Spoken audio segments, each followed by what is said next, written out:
Hi guys, James Rest here from Marketing Secrets for Electricians, and today we're looking behind the scenes at the interview that I just did on how to become an electrician.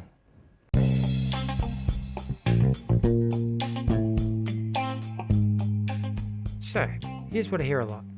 How do normal electricians like us, who are properly trained and licensed, who are not willing to cheat and take shortcuts, and who are wanting to own a successful electrical business, how do we compete against the big guys who own the market share, or the guys that charge peanuts for an electrical job?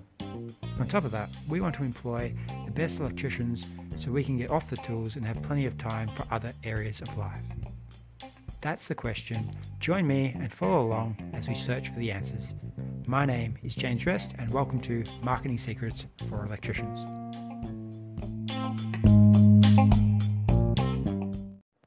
Great, so I just came off an interview with Parker, and we went through his journey of how he became an electrician. So he started off 16, he wasn't enjoying school, and then he worked through these series of events to get the skills and requirements in order to become the electrician that he is today.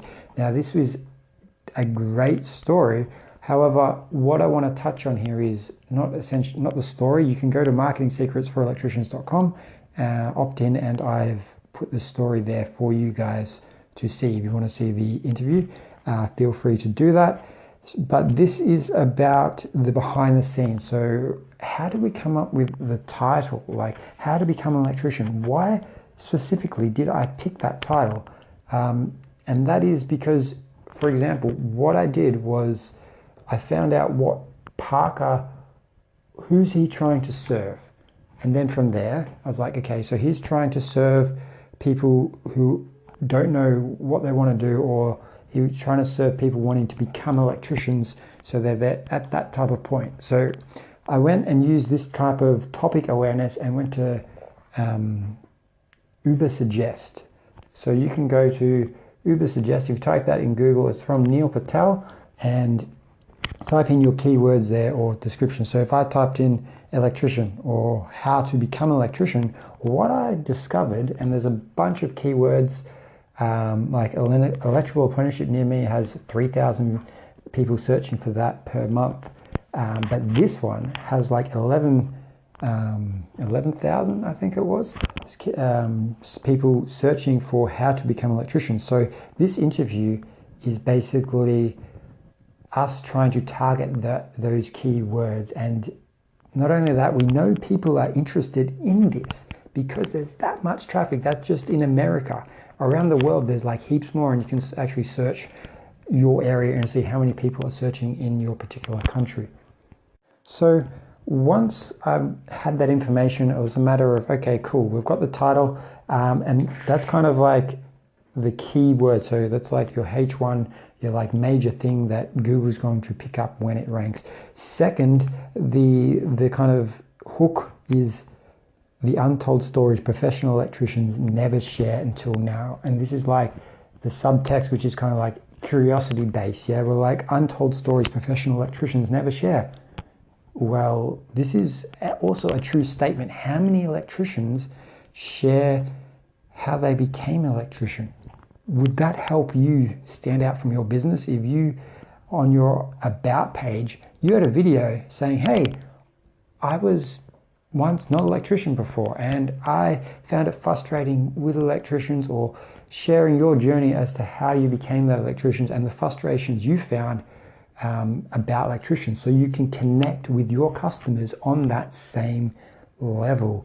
So that's kind of the hook, is getting that interest and making it like compelling to share. Second, so after we've done that, the next bit, what I did was I went on Canva, and basically you'll see the thumbnail of what I created, and it's kind of catchy, engaging, looks professional. It took me maybe 20 minutes, 15 minutes to pull in a few free pictures, add some images, and just put the keywords in there and muck around with that. So first step, what we did was come up with a title that's like ranking or people are searching for, then kind of a hook.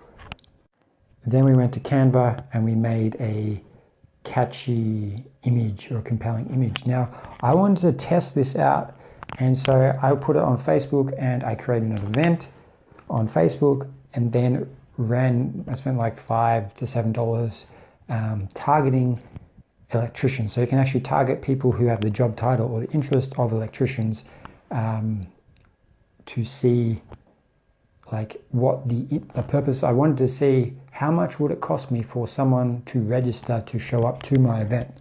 And so I ran that only like 48 hours or 24 hours, not very far before the event. Ideally, you want to give yourself, like if you're doing a proper launch, give yourself like a week and then do it again and give yourself a week. That's a much better time frame. This is just me testing, but the results were still interesting. Yeah, I found out that I was spending about 37 cents per registrant. Now, why is that valuable? Okay, so 37 cents. If I wanted 100 people to show up or at least register, that means it's going to cost me $37, right, per 100 people. So for me, what I want to do, or what I try to do, is in the things you produce, you have the hook and you have the story, which Parker, we created the story throughout the interview, and then an offer. In this case, I didn't actually have like a paid offer, but we still gave them something to do. So it was like, comment yes, and we'll give you the framework of how to become an electrician. We'll make one up and we'll send it to you. This was kind of the offer. So we're testing to see if, hey, people searching for how to become an electrician, do they want framework on how to become an electrician?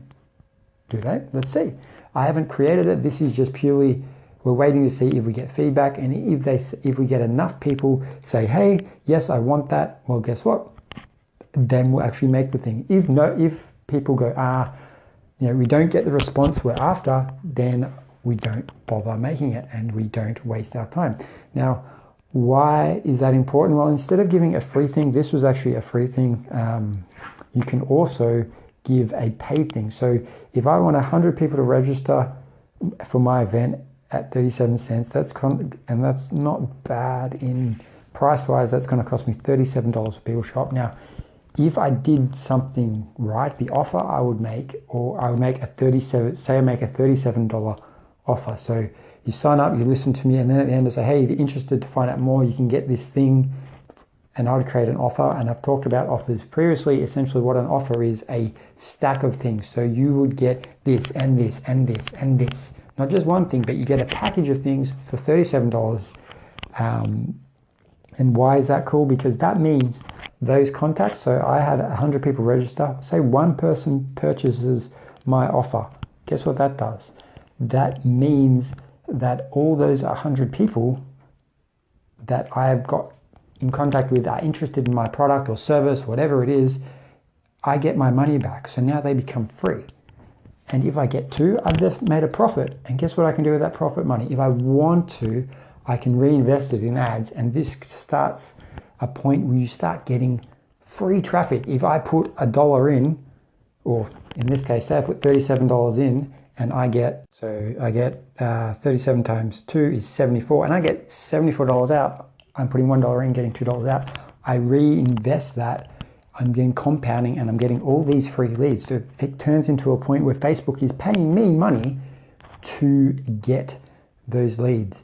Now, this is the focus point I want you guys to take on board. Is the first point is, what content are you putting out there, and what is the hook?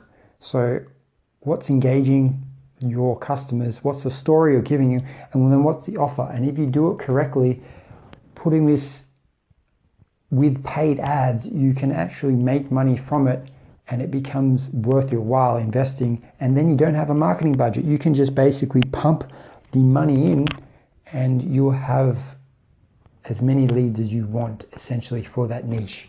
So this is the main thing, point I wanted to bring to your attention, which I found really cool. So going forward from there, what also happened was that the software I wanted to use didn't work.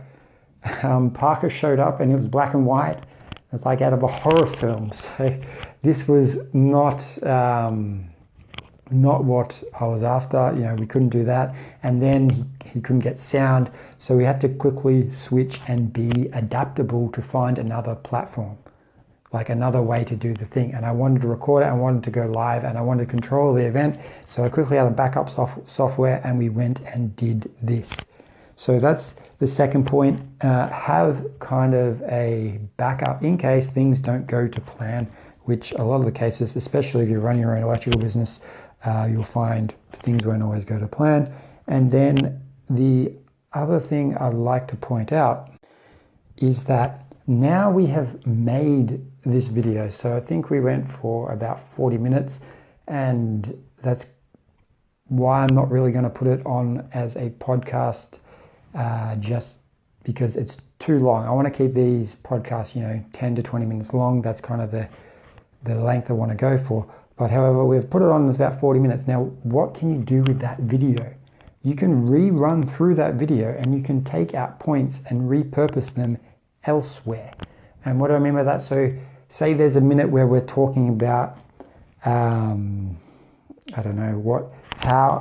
essentially how to become an electrician. People usually don't want to spend 40 minutes watching a video, especially if they're scrolling through Facebook. We could have a 1 minute clip or less of just something we talked about there and break it down into, say, pull out the most interesting facts or sections that we talked about through the interview and use these as content for your Facebook page or YouTube or wherever you're marketing, and use that as hooks and stories, like those short little hooks and stories you can test in order to connect with your audience. So out of 40 minutes, say we have 20 minutes of 1 minute videos we pull out, which is interesting, engaging content that we could then use to speak and connect with our audience on another level. So that's also another thing that I don't know if I'm going to do, but I'm going to suggest to Parker to do this because it's his audience that keywords is going for, and it could be quite useful. I might just do it because I want to test it and get feedback for you guys to show you how this potentially work and what this could do, this strategy could do for your business. So I hope that helps. If you have any questions on this, or if you would like to get on the show, you can go to marketingsecretsforelectricians.com. You can opt in to see the video interview series that I'm creating, or you can go to the contact page, ask a question, and I'll talk to you soon. Thanks.